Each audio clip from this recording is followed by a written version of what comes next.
Yesterday, Donald Trump filed yet another lawsuit, this time against the National Archives, to prevent them from releasing any of the White House records from the day of January 6th. The Select Committee investigating the Capitol riots had requested these documents from the Trump White House, which the request was made obviously to the Biden White House, and Joe Biden said, sure, have at it. I'm not going to stand in your way. Well, Trump doesn't want that to happen. So yesterday, his lawyers go to court, file this lawsuit, and the first thing they demand is, one, you nullify the request entirely.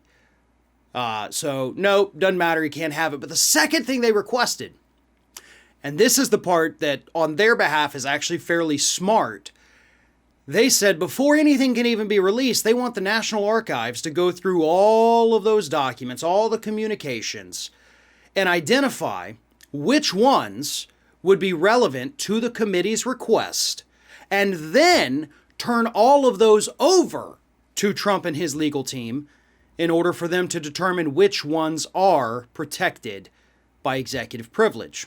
Which, the answer to that should be none of them, because you're not the executive anymore, Joe Biden is, and the executive has said you can have whatever you want.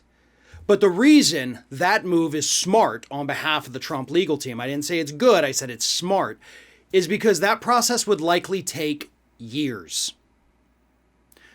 The National Archives is a slow organization, and it's a slow organization by design. They have to go through everything from the Trump administration, from every administration.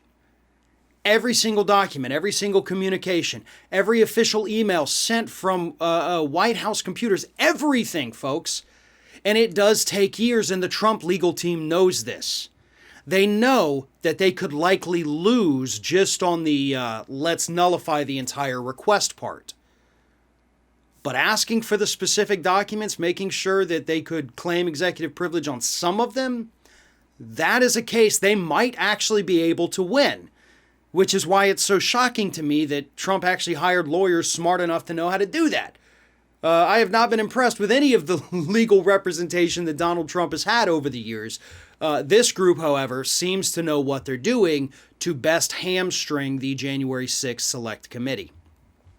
But the bigger question, of course, is why in the hell is he trying so desperately to hide this information? What could be in there that is so bad that he doesn't want the public to know about it, right? He didn't order the Capitol riots. Okay, we all know that. He may have supported it, which we also all pretty much know. So why hide it? What did you say? What orders did you give that would make you look bad? And I think the answer to that could be, and this is, shot in the dark here, but the only thing I can think that Trump would have done that he would want hidden from the public is delay any kind of military, National Guard response to the attackers. That is the only possible thing I can think of that Donald Trump would not want the public to know. That he gave the order for the National Guard to not go in yet. Or, of course, that he ignored the warnings from the Capitol police officers, the pleas from the Capitol police officers. That could also be part of it as well. But beyond that, like just him saying horrible things that day, possibly, through official communications, we know that. That's not shocking.